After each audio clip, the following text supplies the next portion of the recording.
He was just an old black man behind the wheel of a classic car until the cops saw his ID and froze.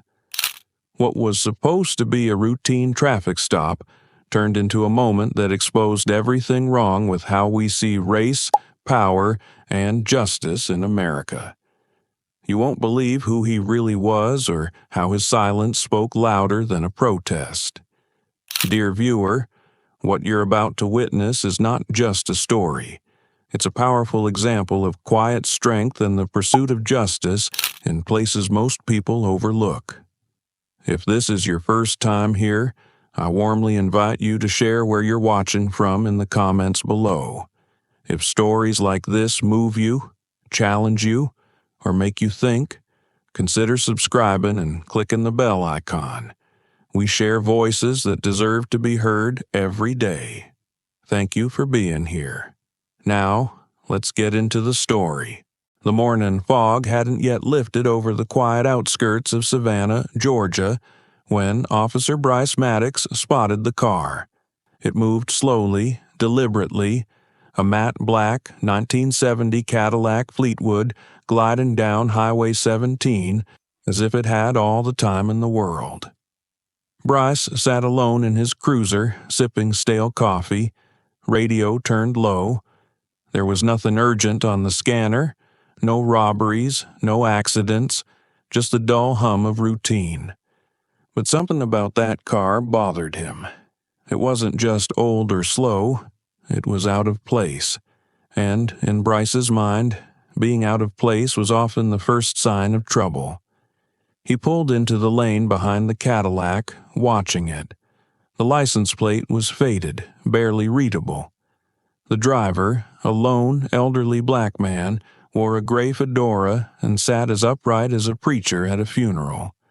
That, too, seemed strange to Bryce. The car was too vintage, the man too composed.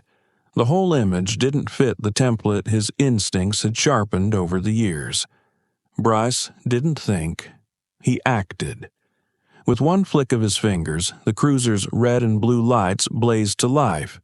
The siren chirped once, like a bark from a dog that had found something it didn't like. The Cadillac pulled over without hesitation. No sudden movements, no attempt to flee, just a quiet, graceful turn onto the gravel shoulder.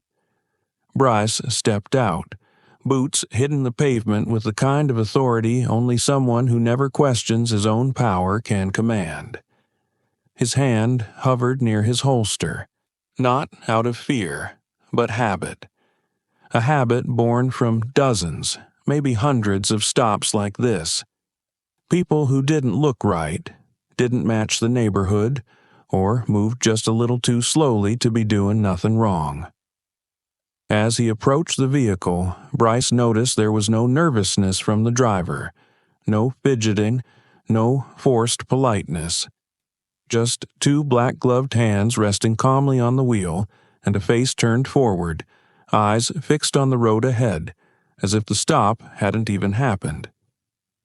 "Good morning," Bryce said flatly. "Do you know why I pulled you over?" The man turned his head slowly. There was no fear in his eyes, no irritation either, just stillness, the kind that makes you feel like you're the one being observed. "No," the man replied, his voice calm as a river stone. "But I trust you'll tell me." Bryce bristled. Something in the man's tone, measured, precise, made him feel as though the power dynamic had shifted slightly. He glanced at the dashboard.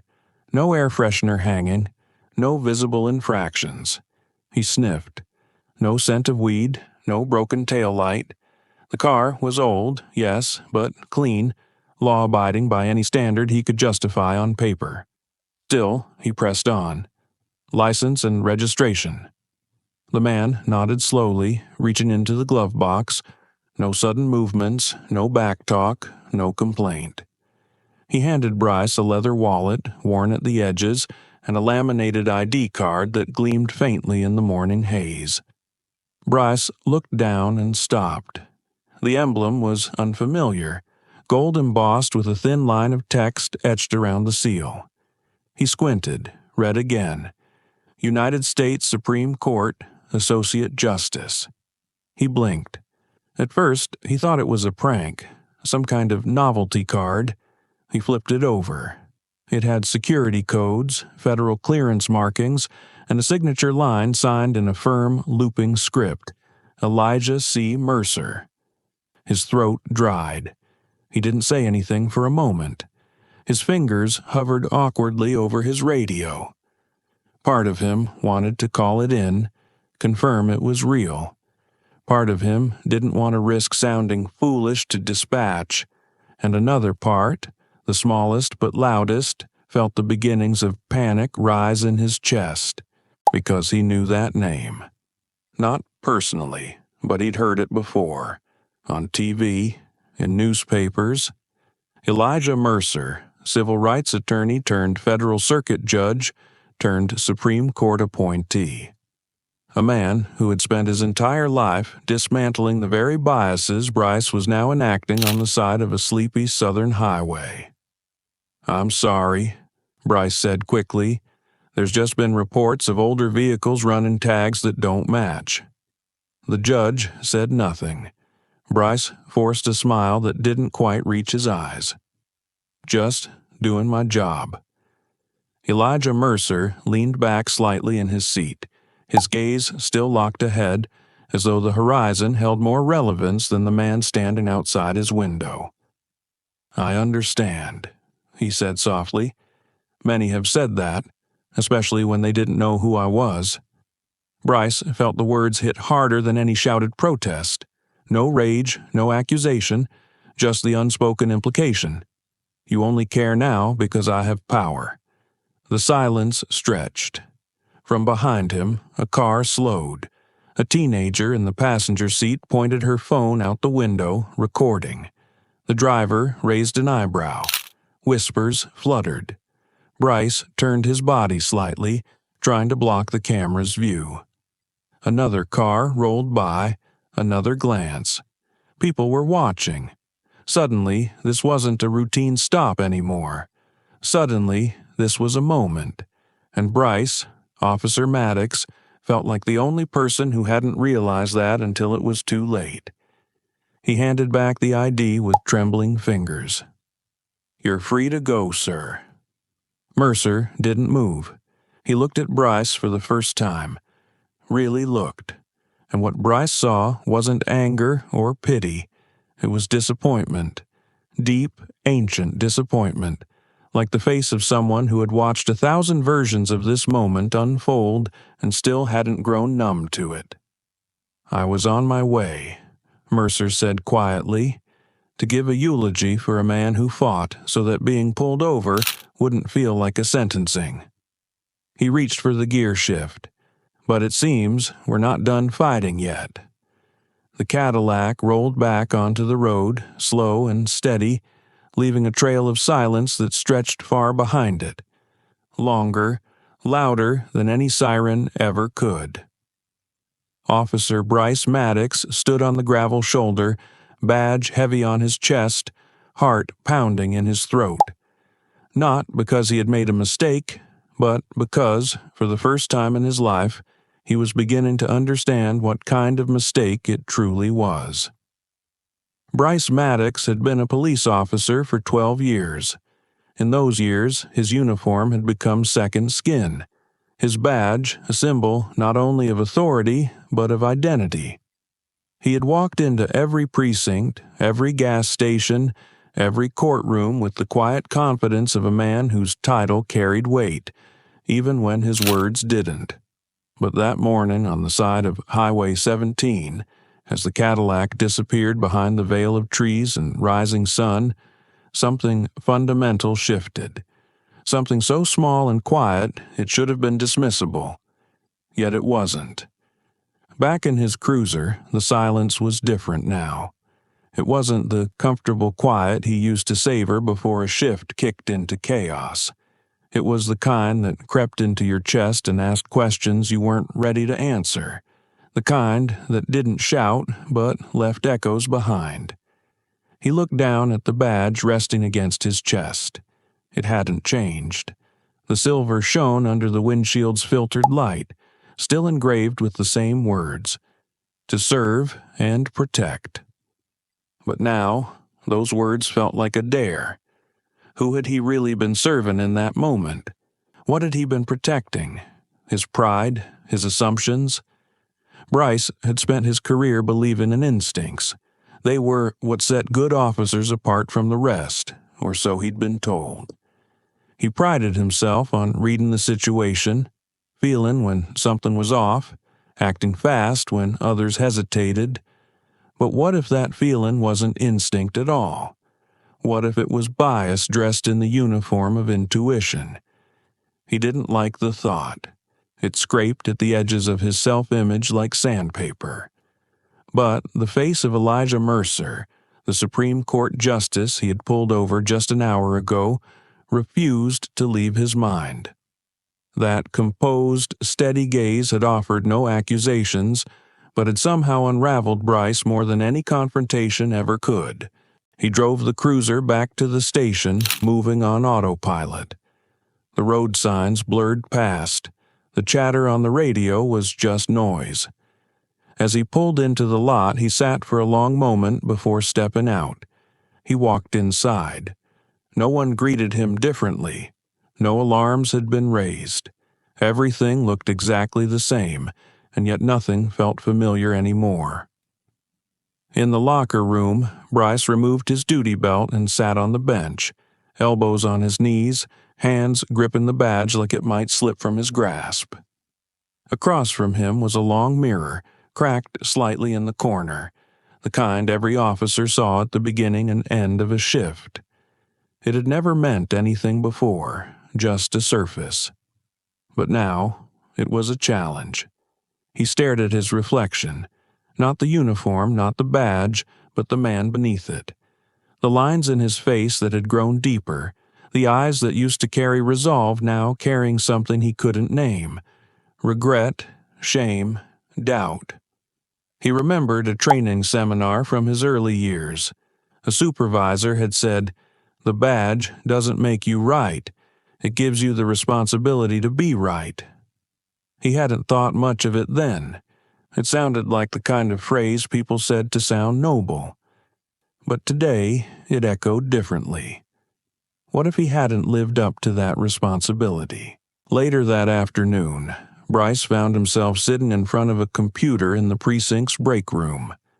Curiosity, no, guilt, drove him to type in Elijah C. Mercer. The results poured in. Articles, interviews, law reviews, images of Mercer standing beside civil rights leaders, speaking before Congress, quietly shaking hands with families freed from unjust sentences. And there, in one video, Mercer delivering a speech at a graduation ceremony. "I've been judged before I ever became a judge," Mercer had said to the graduates, "not for what I'd done, but for what I looked like, where I stood, how I carried myself. And yet, I chose not to become what I was assumed to be. I chose the law, not to be above others, but to remind the law itself what justice should feel like." Bryce stopped the video. His throat tightened. It wasn't just that he had pulled over a powerful man. It was that he had attempted to diminish someone who had spent his life ensuring others couldn't be diminished. Not through force, not through intimidation, but through calm, unshakable integrity. And somehow, Bryce had thought he held the power in that exchange. That night, Bryce sat in his living room, the house quiet, his wife asleep upstairs. He held the badge again, this time not as a symbol of pride, but as a question. Had he wanted to serve, or had he wanted to shield himself from self-examination? He thought about other stops, faces that blurred together now. How many had he pulled over for no real reason? How many times had he convinced himself that instinct justified intrusion? How many people had driven away from his cruiser feeling violated, afraid, humiliated, and he had never once questioned whether they should have. He couldn't sleep. In the morning, Bryce walked into the precinct early and requested a meeting with his captain. It wasn't a resignation or a confession. It was something harder, a request for accountability. "I need to talk to someone," he said, "about training, about how we do things, about how I've been doing things." The captain raised an eyebrow. "Everything okay?" "No," Bryce replied, "but I want to make it okay before someone else has to carry the cost of my silence." It was the first time in 12 years he had entered that office without the shield of righteousness, and it wouldn't be the last. Because now he understood. The badge only has power when it reflects back honor, and if the mirror starts showing something else, it's not the mirror that needs changing. It's the man staring into it. It began with a whisper, not from a person, but from the uniform itself. The same navy blue fabric that once felt like armor against the world now clung tighter to Bryce Maddox's shoulders, heavier than it had ever been. It didn't sag with wear. It sagged with weight, the invisible kind that accumulates when the truths you've ignored begin to surface and stare back at you. The morning after his meeting with the captain, Bryce entered the Monroe Police Department to find things exactly the same. Coffee brewing, boots echoing across tile, officers trading tired jokes near the evidence lockers. But for Bryce, nothing felt familiar anymore. He moved slower, not from fatigue, but from an unease that lingered like static in the air. No one had said anything outright. No one needed to. The story of the stop had begun its silent spread. Someone must have seen the footage.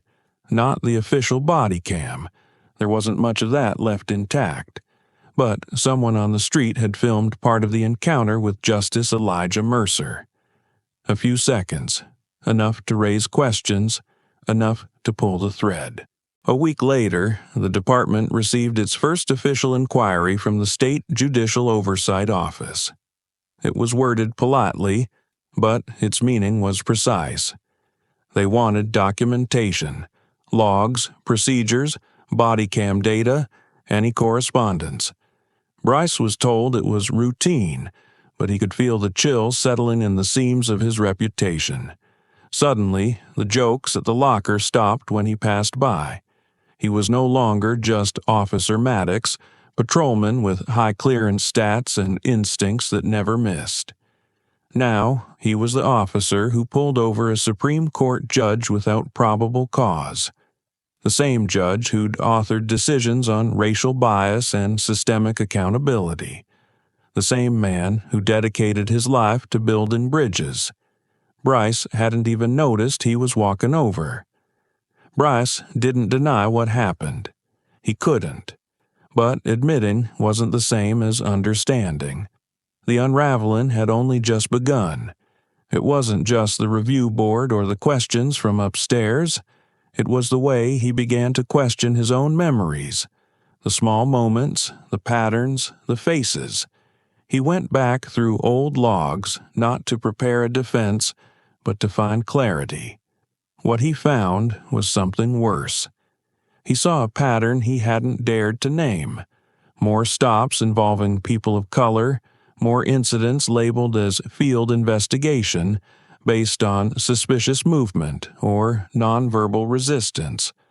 More phrases that sounded like procedure, but were nothing more than masks for something deeper. And there, buried in a routine traffic stop from 2 years ago, he found a report he barely remembered writing.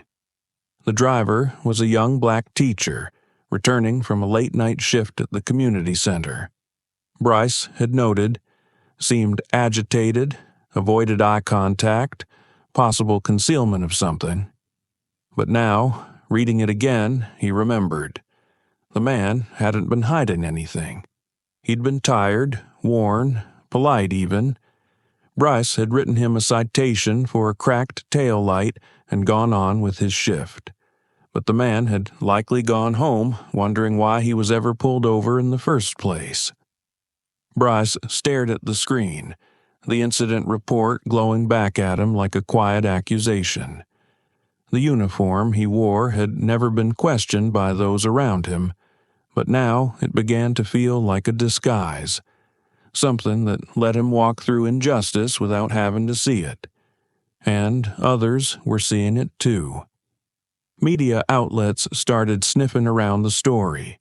Local blogs posted the video with headlines like, "Judge pulled over for driving while black." National columnists started asking bigger questions, not just about Bryce, but about Monroe, about the patterns of enforcement that went unnoticed for too long. Then came the phone call from his son's school.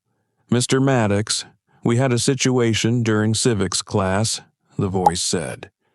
Bryce froze. "Your son was visibly upset when another student mentioned the video circulating. We just wanted you to be aware." He hung up and sat in silence.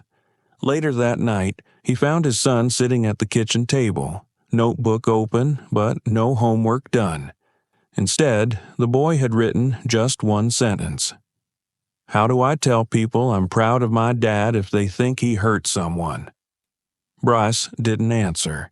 He couldn't, because he didn't have a name for what he had done. Not in legal terms, not in departmental code, but he knew it had left a mark, one he couldn't wash off with procedure. The following morning, Bryce asked to be reassigned from field duty. It wasn't suspension, it wasn't punishment, it was choice.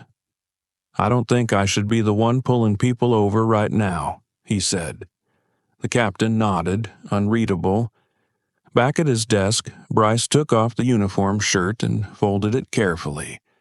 Underneath, he wore a simple white undershirt. No badge, no nameplate, just fabric.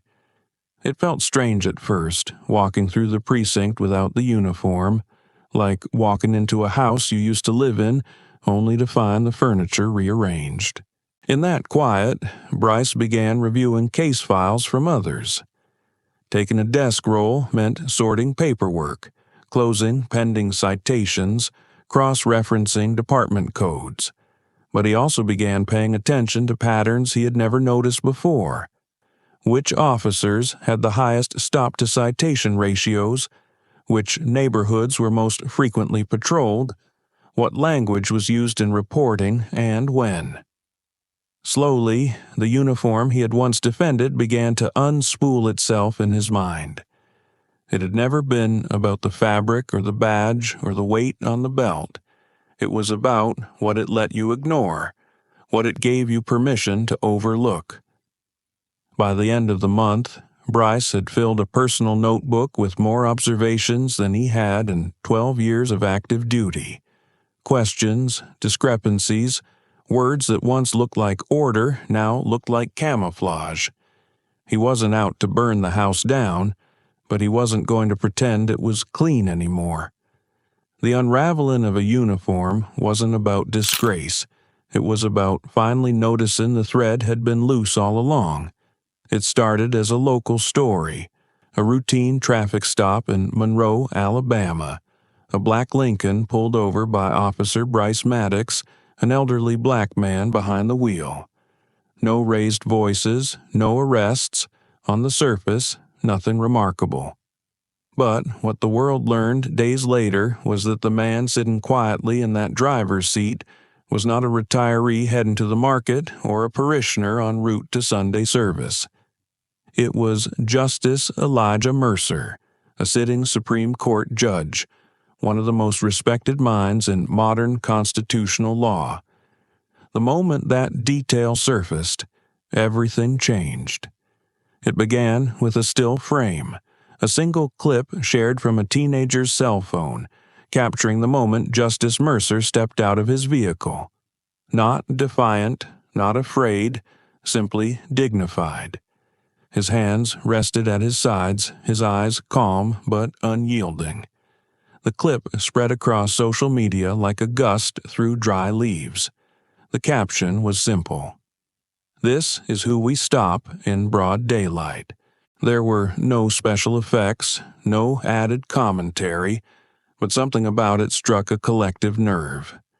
Maybe it was the composure of the judge, maybe it was the officer's uncertainty, or maybe, deeper still, it was a country finally seeing itself in a moment it could no longer justify or unsee. By the end of that week, news anchors were no longer debating if the stop was justified. They were asking how it ever became possible for someone like Justice Mercer to be stopped at all. Not because he was powerful, but because he had become symbolic of something too many people had silently endured for too long. Church pulpits began referencing it. College classrooms paused their curriculum to replay the clip. Law professors rewrote their discussion modules to include the Monroe stop as a case study on implicit bias in procedural justice. What had once been viewed as standard discretion was now held under the microscope of moral reckoning. In neighborhoods across cities like Chicago, Atlanta, Detroit, and Oakland, community leaders began organizing "What Would You Have Seen" sessions, forums where residents and officers sat down and analyzed traffic stop footage together, asking not just what happened, but what was seen, assumed, feared, or missed. It wasn't training. It was transformation. In one such forum in Harlem, a young woman stood up and said, "If the law can't tell the difference between a threat and a judge, maybe it's time the law looked inward." Her words went viral, not because she was famous, but because she had said what thousands were feeling. High school debate teams took it further. Students argued not about technicalities, but about the foundations of perception. A 10th grader in Minneapolis asked during a mock trial, "Why do we need someone to be a Supreme Court judge to see their humanity?" The room went quiet. Judges gave no feedback. They didn't need to. Ripples moved faster than laws. Art installations began appearing in cities across the country. Empty judges' benches placed in parks, intersections, even shopping centers with plaques that read, "Would you see him now?" Museums began curating exhibits on Black dignity in public spaces, highlighting the cost of being invisible until power reveals you. The judiciary responded too, not with a statement, but with a shift. During a televised legal summit, multiple justices refused to take center stage. Instead, they sat in the audience, silent, deliberate. The symbolism didn't go unnoticed. One moderator whispered, "This is what it looks like when justice sits with the people." Even within police departments, reforms began to surface. Not because of mandates, but because the silence of the uniform had become deafening. In Los Angeles, officers began including a new line in their stop reports. Was empathy practiced? It wasn't a rule, just a prompt, but it changed how reports were written. Then came the letters, thousands of them, handwritten, typed, spoken into video form, from citizens who had never been pulled over and from those who had far too many times, from retirees and teenagers, teachers and pastors, all addressed to Justice Mercer. None asking for him to speak, but thanking him for what his silence had revealed. At the heart of this ripple wasn't rage. It was recognition. Recognition that a man who had spent his life ensuring fairness under law could still be seen as less than when stripped of title. That dignity is not a reward, but a birthright, and that the moment you need a badge to be treated with respect is the moment the system has forgotten why it exists. And so, across the country, the question spread, not spoken loudly, but whispered in boardrooms, classrooms, living rooms. If this can happen to him, who else have we already failed? No one had an answer, but finally they were asking. In the weeks that followed the stop, Justice Elijah Mercer did not grant interviews. He issued no public statement, offered no opinion pieces or televised commentary. He returned to his work at the court with the same quiet dignity he carried in his Lincoln that morning. And yet, across the country, his silence began to echo louder than any speech he might have delivered. At first, it confused people. The nation waited for a sound bite, for a headline-grabbing quote that could be printed in bold or looped on talk shows. But none came. Instead, his silence was filled by the voices of others, voices that had been waiting for permission to speak, or perhaps waiting for a reason they could no longer deny. It was in this stillness that his legacy took form, not built on policy or power, but on the unintended truth that justice should never have to wear a name tag to be recognized. His was not the legacy he asked for, but it became the legacy the nation needed. In law schools, the case of Mercer versus misperception became required reading, not as an official case law, but as a moral study. Professors posed questions not about guilt or innocence, but about assumptions, not about legality, but about awareness. Students wrote essays not to defend an argument, but to understand the anatomy of a mistake. In one such classroom, a young black student stood up and said, "I always thought I'd have to work twice as hard to be seen. I never thought I'd have to be a Supreme Court judge just to be believed." The room didn't applaud. It didn't need to. That kind of truth doesn't seek approval. It demands acknowledgement. Meanwhile, Officer Bryce Maddox had been reassigned. Official reports cited procedural review. Unofficially, it was a quiet extraction, a move to limit the fallout. But Maddox had changed, not in his posture or performance, but in the way he looked at people during stops. There was a hesitation now, not from fear, but from an inner reckoning he had no script for. He no longer used the word routine when describing his work, because he had come to understand that what feels routine for some may feel like survival for others. He no longer called it instinct. He started calling it a lens. And that lens, once unexamined, now carried the weight of a name he would never forget. Elsewhere, conversations began to take root in spaces they had never dared enter before. In community boardrooms, where officers and residents once sat on opposite ends, there were now shared tables. Not every meeting ended with agreement, but every voice was heard. And that alone marked a kind of shift. Across dinner tables and barber shops, in union halls and Sunday school classrooms, people began telling their own stories, not about judges or cops, but about dignity. Stories that had gathered dust in silence, now sweeping through a nation learning that history doesn't just happen in monuments or marches.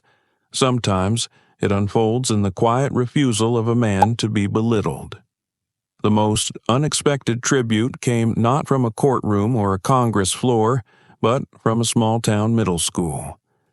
A class assignment asked students to write about a leader who changed something without giving a speech. One child drew a picture of a black man in a car, hands on the wheel, face calm. Underneath, in crooked handwriting, they wrote, "He didn't yell, he didn't fight, but he made people see." The drawing was never displayed in a gallery. It didn't go viral. But when a teacher quietly taped it to her classroom door, every student that passed by knew exactly who it was. Not because they saw his face, but because they had learned to see his meaning. And that was the legacy Mercer left, not carved into granite, but carried in awareness. He reminded a country that justice is not a uniform, nor a title, nor the absence of conflict. It is the presence of respect, given freely and without demand.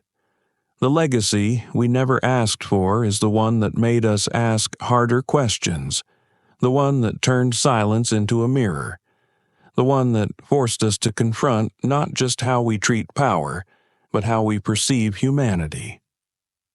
Justice Mercer drove away that day as he always did, unrushed, upright, with nothing to prove. But in doing so, he rewrote something deeper than law. He rewrote the definition of presence, and we, the witnesses of that silent verdict, now carry the responsibility to ensure we never go blind to dignity again. Elijah Mercer was never looking to become a symbol. He wasn't chasing a headline, nor did he speak loudly or demand recognition. He was simply an old man driving a well-kept Lincoln through the quiet streets of Charleston, headed to honor a chapter of his past. But what happened on that roadside, the moment a uniformed officer saw not a man but a profile, became more than just an interaction. It became a reckoning, not because Mercer resisted, but because he didn't. Not because he confronted, but because his calm composure spoke louder than protest. What began as a traffic stop ended as a mirror held up to a nation, forcing it to ask, who gets to be presumed innocent? Who is granted dignity without explanation? And who must still carry proof of worth in their pockets? Throughout the story, Mercer's silence was not passivity, it was power. Every pause, every calm reply, every refusal to escalate carried the weight of decades spent upholding the very justice system that now doubted him. Officer Bryce Maddox, who initiated the stop, wasn't a villain in the traditional sense. He was a product of unchecked bias and unchallenged authority. But through this single interaction, we saw how a crack in the armor of assumption could widen into a fracture of self-awareness. Maddox's journey, his shift from instinct to introspection, echoes the journey so many in positions of power must make. He did not lose his job, but he lost something more revealing: the unquestioned confidence in his own righteousness. And then came the ripple, the footage, the bystanders, the silence that became a national conversation. Students rewrote essays, officers rewrote protocols, civilians rewrote expectations. Across schools, courtrooms, and city blocks, Mercer's presence lived on, not through speeches, but through the way people paused before judging, the way they asked names with care, the way they questioned procedures that had gone unchallenged for years. A man who had no intention of leading a movement did just that by refusing to shrink beneath disrespect and by choosing presence over performance. The lesson in this story isn't about one bad cop or one good man. It's about the space between perception and reality, and how dangerous that space becomes when we fill it with assumption.